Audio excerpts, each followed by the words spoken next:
Hey everybody, this is Greg here. As promised, will be an unboxing of a new game that I got yesterday in the mail, actually. And this is the game Serbs Stand Alone, a game of untold World War II in Yugoslavia, or at least what was Yugoslavia at that point in time. I've already taken the shrink wrap off of the game. It did come in shrink, but I've taken a look at a few things inside, but I wanted to give you my point of view of the game. So this is the front of the game. How we have the back of the box. The box has a picture of the board, of course, which you're going to have. A couple of quotes. I wouldn't consider any of the art in this game to be finalized, at least in the sense that the publisher here has said that he would like, obviously, to have this game published through another company. But this is what the game looks like as I received it. Here's a couple of quotes here. The board talks about basic information. Then we have it's either a solitaire game or a two-player game. War strategy. I would say, just from looking at it, it is a card-based area control game. It's kind of how I would sort of describe the game as well. Low to medium complexity, high replayability, and then the recommended age there. We also have some of the components here. There you go. Two-sided map, unit counters, markers, cards, troubles and events. These are more cards. A basic game, advanced game rulebook, tables, and the two dice that come with the game. So just looking at the packaging of this so far, I like it. I think it's good. The front looks fine. There are a few things obviously that need to be worked on, I think, as far as the translation goes, but I think all in all, the game, at least the box that I have, is really well produced. So we're going to open the box here and show you what we have. This is exactly how it came with me, to me. 3 little bags of components and then all the other things. These are already punched. These are cardboard markers. One-sided, of course. This is not a classic hex game. It's not a cube game either. It talks about the value, and then each color corresponds with a nationality or a type of soldier or whatever. I think they're all 1s and 2s, so that's how that looks. There's quite a few of these in the bag here. Just going to dump these out. We have the dice. They're fine. Again, I wouldn't call this a final product, so to speak. So, I mean, the dice are okay, but no worries there. Then we have some markers, and we have the rest of the characters, so to speak. As you can see, some of the markers talked about independence loss, allied support. This one says massacres. So just from pulling things out, I can tell that this game is going to be at least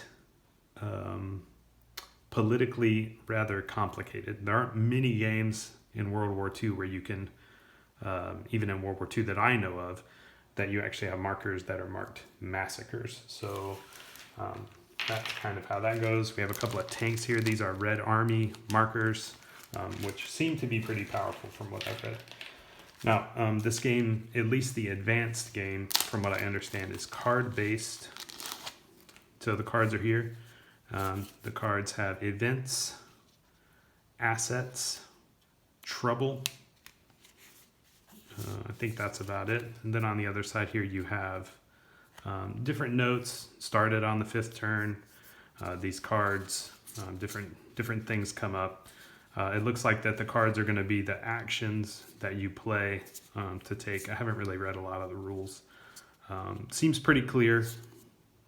It does talk about in the rule book what's going on. So those are the cards.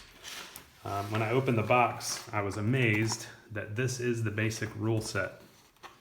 This is 2 pages of rules for the basic game. That's it. So it should be fairly easy to get to the table, at least the basic game. It does talk about how to set things up. Again, there are I've read through all of these things. There are a couple of translation problems, but that's okay. Nothing that we can't get through, and nothing that I'm sure the creator of the game can't help with. Some charts. These are advanced game charts. nicely done. This is a really good stock that the cards are on. This is the advanced rule book. This is 44 pages. So I've read through this. Some of it talks about rules. There are a lot of notes, a lot of things that talk about what's going on. So if you're worried that this game is not going to be connected with history, I think you don't need to worry about that. Like I said, there's just a lot of good stuff in the book. I have not read through all of this, so I don't know if it's easy to play or whatever, but again, at least it's well thought out.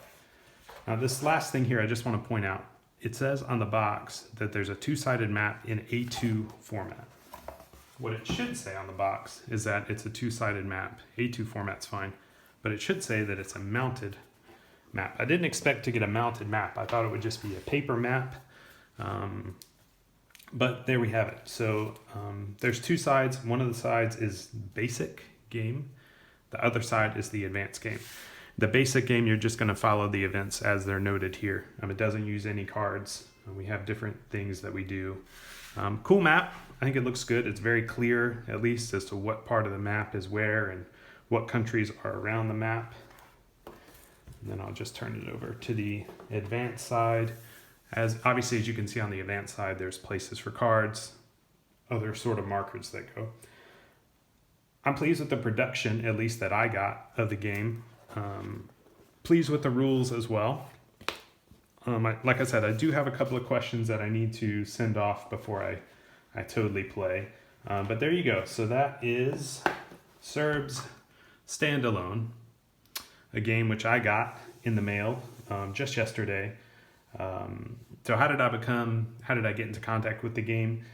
Basically, I found the page on Facebook a few years ago. I've been following or at least last year, at least during the confinement time. I followed the page. I've been interested because it's good to have games, or at least historical games, which are created in the countries which are talked about. I think you always get a different perspective of things than just that. I live in France, so I'm sure that the shipping, hopefully was a little bit easier. I hope you didn't pay that much money for it. I don't know anything about if this game is for sale, when it's going to be for sale, who it's going to be for sale for, how things are going to be sent out and things like that. But anyways, there you go. Serbs Standalone, an untold story of World War II in Yugoslavia. Hope you enjoyed the unboxing. I'm going to try to get the game on the table tonight, tomorrow, or Thursday, and I'll be back with some of my thoughts.